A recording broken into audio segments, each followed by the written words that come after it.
Bonjour chers frères et sœurs, joyeux dimanche. Je vous salue, vous qui aimez le Seigneur Jésus-Christ. Alors, la deuxième lecture des textes de ce dimanche-là, tirée de 2 Corinthiens 12, versets 7 à 10. 2 Corinthiens 12, versets 7 à 10. Les chrétiens pourraient se poser des questions sur ce que dit Paul ici. Alors, je vais lire, je crois que les premières phrases, hein, c'est Paul qui parle. Frères, les révélations que j'ai reçues sont tellement extraordinaires que pour m'empêcher de me surestimer, j'ai reçu dans ma chair une écharde, un envoyé de Satan qui est là pour me gifler, pour empêcher que je me surestime. Par 3 fois, j'ai prié le Seigneur de l'écarter de moi. Mais il m'a déclaré, ma grâce te suffit, car ma puissance donne toute sa mesure dans la faiblesse. Et puis maintenant, que dit Paul, maintenant pour conclure, c'est donc très volontiers que je mettrai plutôt ma fierté dans mes faiblesses, afin que la puissance du Christ fasse de moi sa demeure. Voilà.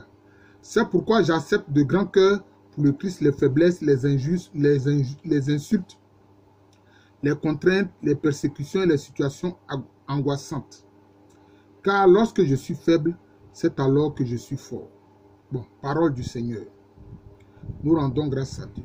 Alors, donc vous avez entendu, comment se fait-il que le Seigneur Jésus-Christ permet que Satan envoie un démon planter un dard, c'est-à-dire une sorte de paix, hein, qu'on appelle un objet contondant, une sorte de paix, pratiquement dans la chair, dans le cœur de Paul, pour l'empêcher d'être orgueilleux, pour l'empêcher de se surestimer. Vous devez vous poser des questions comme moi-même je me pose des questions. Pourquoi est-ce que Jésus a permis cela? Jésus a permis cela. Ce n'est pas qu'il veut cela, mais il a permis cela. Parce que la raison, Paul le dit au départ, que les révélations des mystères du royaume de Dieu qu'il a reçus sont tellement extraordinaires. D'ailleurs, dans un autre passage de ses lettres, qu'est-ce que Paul dit? Paul dit qu'il nécessite de c'est dans son corps ou dans son esprit. Mais il a été envoyé jusqu'au 3e ciel. Et là, il a entendu des paroles ineffables qu'on ne peut pas prononcer sur terre. Vous voyez? Parce que, en toute sincérité, frères et sœurs, quand on a cru dans le Seigneur Jésus-Christ, quand on voit le bénéfice que nous procure sa grâce, quel est le danger qui nous guette? Quel est le plus grand danger pour le disciple de Jésus, pour le chrétien? Frère, je vous le dis, c'est l'orgueil. C'est l'orgueil. Même si ta foi a baissé, l'orgueil, si tu l'as, c'est plus dangereux même que le fait que ta foi ait baissé. Parce que l'orgueil, c'est la marque du diable. Vous comprenez? L'orgueil, là, c'est la marque du diable. C'est la marque déposée du diable. Le fait de dire que oui, on est mieux que les autres ne sont rien. Vous voyez? Donc, c'est cela. Bon, il y a des tests d'hétérocanoniques, c'est-à-dire qui ne sont pas reconnus par le canon de l'Église. Il y a l'un d'eux qui dit quoi? Que quand Dieu a créé l'être humain, bon, on l'a appelé Adam et Ève. Ce sont les Européens qui l'ont représenté selon eux leur image. Sinon, le premier homme l'a créé par Dieu là. C'est en Afrique ici qu'on l'a créé. Voilà, dans la région des Grands Lacs, Ouganda, Kenya, hein, Tanzanie, Éthiopie, etc. Voilà. C'est ce que nous les historiens on appelle la vallée du Nil et de l'Omo. Qu'en anglais on appelle la Rift Valley. C'est là que Dieu a créé les premiers hommes. Les premiers hommes là, ils étaient des gens qui avaient le teint comme moi, basané. Parce que c'est une zone où il fait chaud. Voilà. C'est une zone qui n'est pas loin de l'équateur du soleil. Donc, il fait chaud là-bas. Voilà. C'est ça. Et donc, c'est eux, eux, les Européens, qui ont fait ces images-là où on voit un Adam avec une Ève blanc, enfin, leucoderme blanc, cheveux quelquefois même blonds, etc., yeux bleus, etc. Ça, c'est eux qui font ça. Même ils représentent comme ça Jésus et puis la Vierge Marie. Ça, c'est leur représentation. Voilà. Ça, c'est leur représentation à eux. Voilà. C'est pour ça que quand certains disent que non, la foi en Christ, c'est la religion des Blancs, j'ai dit, oh, quelle ignorance. Voilà. Donc, Adam, en fait, veut dire terre rouge. Ça ne veut pas dire blanc, ça veut dire terre rouge. Et puis Ève, ça veut dire la vivante. Voilà, c'est tout. Donc, vous voyez, il faut connaître ces choses-là pour ne pas se tromper sur une certaine iconographie, c'est-à-dire une image que les gens utilisent. Alors, dans ce passage-là, comme je l'ai dit, d'un texte qui est apocryphe, donc qui ne fait pas partie du canon, il a dit que quand Dieu a créé l'être humain, il a demandé aux anges, aux archanges et toutes les entités du ciel de se prosterner devant l'être humain qu'il a créé, qu'on a appelé Adam, c'est-à-dire terre rouge. Mais il a dit que le tiers des anges, avec Lucifer, qui est devenu par la suite Satan le diable, ont refusé de se prosterner devant Adam comme Dieu le leur a demandé. Ils ont dit à Dieu, mais d'abord, tu nous as dit de nous prosterner devant toi seul. Et deuxième chose, ce être que tu as créé là, Adam là, mais il n'est pas un être de lumière comme nous. Il n'est pas de feu comme nous. Lui, c'est un être de terre. Tu l'as façonné avec la terre. C'est pour ça d'ailleurs que Adam, son nom c'est terre rouge. Ouais. Et donc nous, pour ces deux raisons, nous refusons de nous prosterner devant Adam. Donc voilà ce que des anges, des archanges ont dit à Dieu. Ceux qui se sont rebellés, qui sont devenus par la suite des démons. Qu'est-ce que Dieu leur a dit? Il dit, mais c'est moi qui vous demande de le faire. C'est moi qui vous le demande, non? Mais pourquoi vous ne voulez pas faire ce que moi je vous demande? C'est moi qui vous ai créé aussi, non? Et puis c'est moi aussi qui ai créé Adam. Mais je vous demande de vous prosterner devant lui et vous ne voulez pas le faire. Deuxième chose, vous dites que vous êtes de lumière et puis vous êtes de feu. Mais vous oubliez une chose. Même si Adam est de terre là, moi j'ai mis mon propre souffle en lui. Mon souffle là, de vie là, j'ai soufflé ça en Adam. Est-ce que c'est votre cas?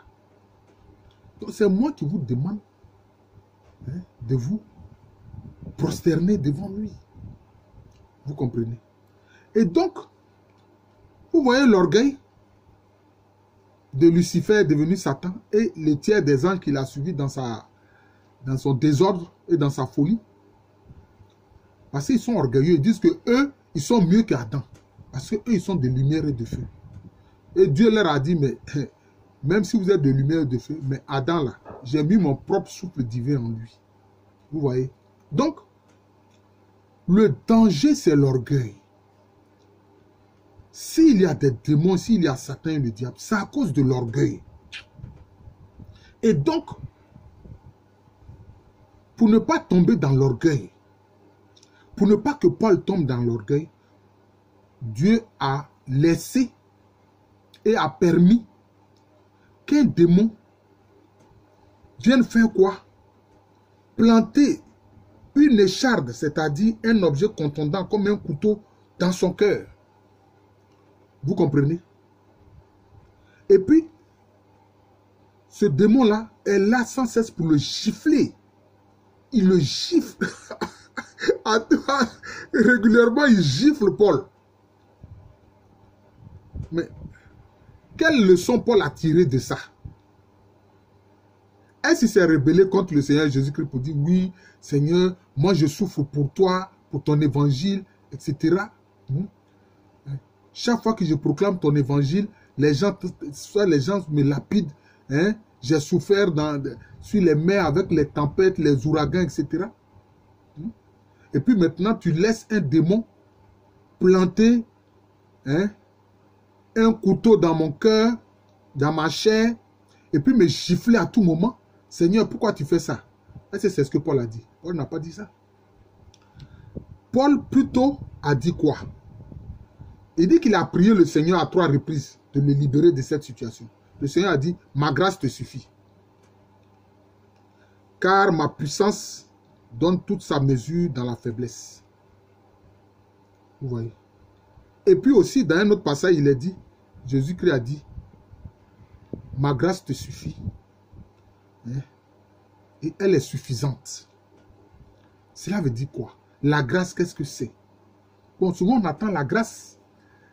Quand la salutation, souvent, quand la messe va commencer, que le prêtre salue les fidèles, dit quoi? La grâce de notre Seigneur Jésus-Christ. La grâce, c'est quoi? Quand quelqu'un est gracié, regardez, quelqu'un, il est allé au tribunal. Il a été jugé et condamné. Et puis maintenant, on dit, tu es gracié. Soit le roi te gracie ou bien le président te gracie. Ça dit quoi? Cela veut dire que tu n'es pas condamné. Même si tu es coupable, tu n'es pas condamné et tu ne vas pas en prison. Tu rentres tranquillement chez toi pour vaquer à tes occupations comme tu le faisais naguère. C'est ça la grâce. Oui. C'est ça la grâce. Donc Jésus lui dit que tu as ma grâce. Donc, pour moi, pour toi, tu es sous ma grâce.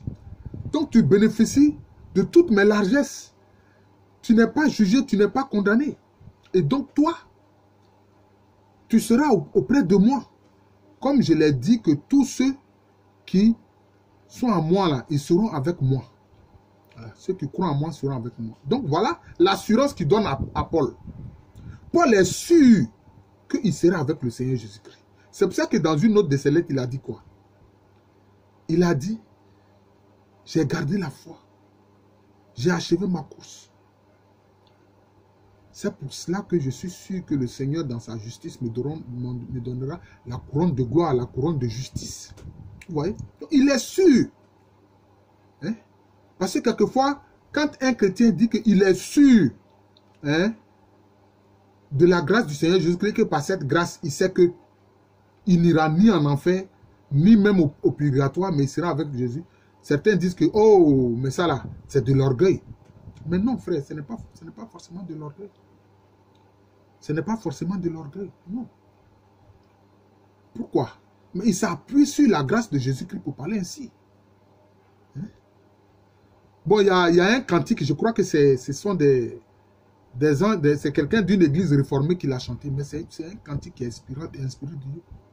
Où il dit, j'ai l'assurance de mon salut par la présence du Seigneur Jésus. Son sang m'a lavé et racheté, et l'Esprit Saint m'a régénéré. Excusez-moi, moi je ne chante pas bien. Mais, il dit quoi?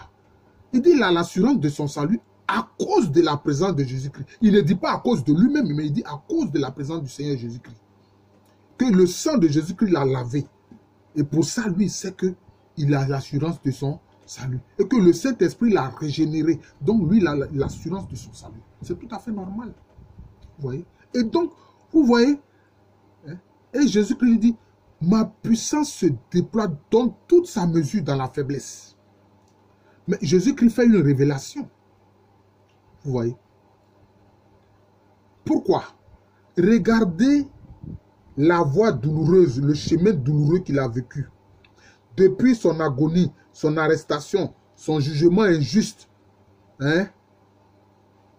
par Ponce Pilate, la flagellation, le portement de la croix, l'humiliation, jusqu'à ce qu'il soit crucifié. C'était la faiblesse qu'il a, c'était sa faiblesse qu'il a vécue. Mais c'est parce que quoi? En ce moment-là, il s'était un peu éloigné de sa divinité. C'est dans sa chair d'humain qu'il a vécu ça. Vous voyez? Or, vous avez vu, quand les gens sont venus pour l'arrêter, ils ont demandé, mais qui est Jésus de Nazareth? Quand il a dit c'est moi, ceux qui sont venus l'arrêter, eux-mêmes ils sont tombés par terre. Vous comprenez? Eux-mêmes sont tombés par terre. Donc, sa faiblesse là, c'est de s'être laissé maltraiter et tuer. Donc c'est sa passion.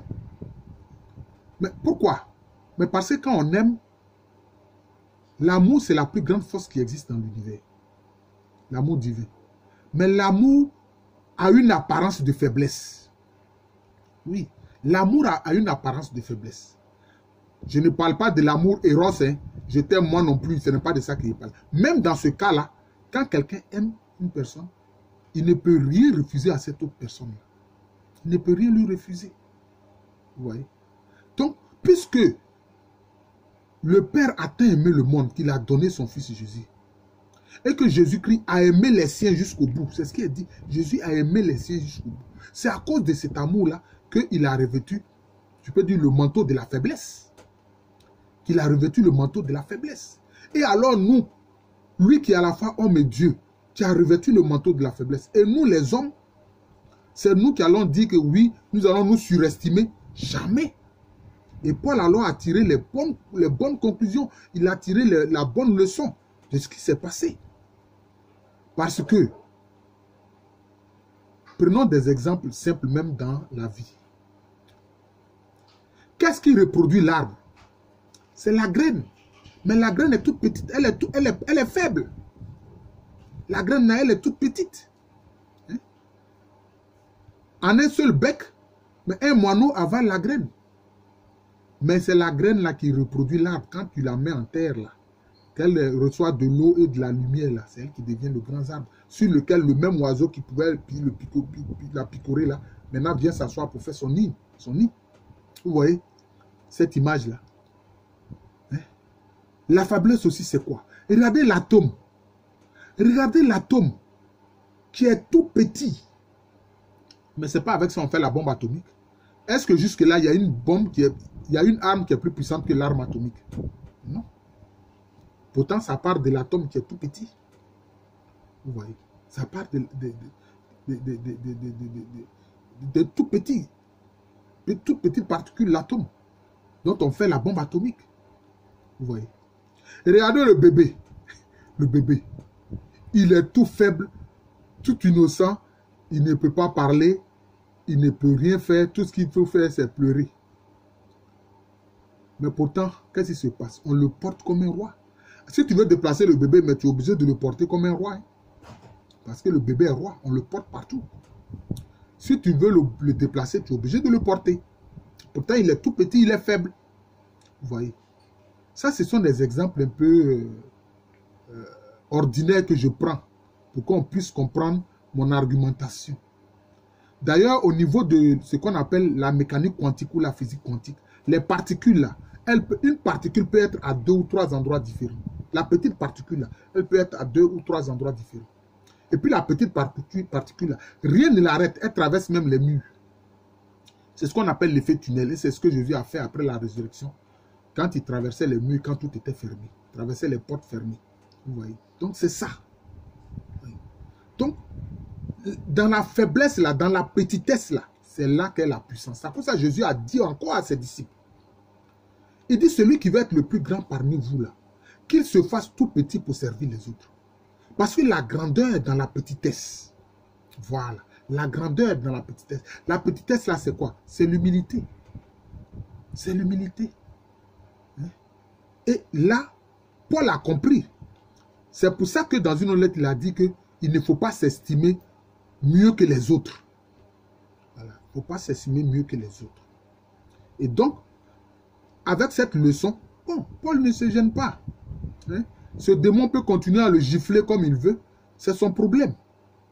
C'est son problème. Mais lui, il a seulement le regard fixé vers le Christ Jésus.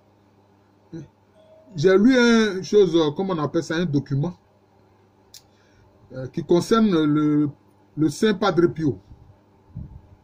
Mais vous connaissez les merveilles que Dieu a accomplies à travers ce prêtre, Saint Padre Pio. Mais dans sa vie, là, il a vécu, je peux dire une chose assez similaire à ce que Paul a vécu. Il y a un démon qui l'empêchait de se coucher dans le lit, dans son lit. Le démon l'obligeait à se coucher par terre. Le démon là l'obligeait à se coucher par terre. Vous imaginez? En Italie, qui est quand même, bon, certes, c'est un climat méditerranéen, tempéré méditerranéen, mais quand il fait froid, si tu te couches sur le sol, tu vas souffrir. Mais pourtant, Jésus-Christ a permis cela, il a laissé faire. Le démon, là, obligeait Padre Pio à dormir par terre. Comme s'il lui dit, toi, là, tu n'as pas le droit de dormir dans le lit. Pour qu'ainsi, tu connaisses peut-être ce que c'est que l'humilité. Mais Padre Pio s'est soumis à ça. Padre Pio s'est soumis à ça. Vous voyez? Quelquefois même, le diable lui-même venait dans sa chambre, dans sa cellule, dans sa chambre, pour le frapper jusqu'à 100. Jusqu'à 100. Quand il hurle comme ça, quand ses confrères viennent, ils viennent le trouver ensanglanté alors qu'il est seul. Vous voyez? Vous voyez? Donc c'est cela. Le Seigneur permet des choses pour que nous grandissions spirituellement. Mais l'humilité, il n'y a rien de tel. La foi doit être accompagnée de l'humilité. Si tu as la foi que tu n'es pas humble, ah, mon ami, le Seigneur va te vomir. Si tu n'es pas humble, le Seigneur va te vomir. C'est pour ça qu'il tient à l'humilité. Quand tu as reçu la foi, là, maintenant c'est l'humilité. Il faut que tu gardes le cap de l'humilité. C'est très important. Voilà. C'est très important. Parce que l'humilité, c'est ça qui nous fait grandir et nous rapprocher mieux encore de Dieu. C'est pour ça qu'il est dit quoi dans la liturgie? Seigneur, c'est par tes abaissements que tu nous as sauvés. Fils de Dieu, c'est par tes abaissements que tu nous as sauvés. Le fait même que Jésus-Christ se soit incarné là, c'est un abaissement. Et Paul a tellement compris ce mystère qu'il a dit quoi? Jésus-Christ qui était dans la condition de Dieu n'a pas revendiqué sa divinité, mais il s'est dépouillé lui-même, prenant la condition de serviteur. C'est pour ça que Dieu l'a souverainement élevé et lui a donné le nom qui est au-dessus de tout nom. Donc voilà, vous voyez que ce petit passage de cette lettre de Paul, la deuxième lettre de Paul aux Corinthiens, vous voyez tout le commentaire que cela implique. Demandons au Seigneur de nous accorder la grâce de l'humilité. Ce n'est pas facile. Parce que avoir l'humilité, quelquefois alors, pour rien comme ça, des gens viennent t'humilier. Alors que tu ne leur as rien fait, mais ils vont venir t'humilier. T'humilier. Vous voyez, dans le mot humilier, ça vient du latin humiliore. L'humus là, la terre humus là, hein, c'est aussi la base de ce mot-là. Mais l'humus, c'est une terre qui est noire, qui paraît sale. Mais c'est la terre la plus fertile. Quand une terre est baignée d'humus, c'est une terre très fertile, elle n'a pas besoin d'engrais. Parce que l'humus même, c'est un engrais. Vous voyez. Pourtant, l'humus paraît sale, repoussant. Vous voyez la question de l'humilité. Que le Seigneur nous accorde la grâce de l'humilité pour que nous puissions grandir près de lui pour bénéficier de sa grâce incommensurable. Je vous remercie, je vous souhaite un joyeux dimanche. Je suis le frère Jean de l'amour de Jésus, c'est mon nom spirituel. Et à l'état civil, je suis le professeur Aloko René. Merci encore et joyeux dimanche à tous.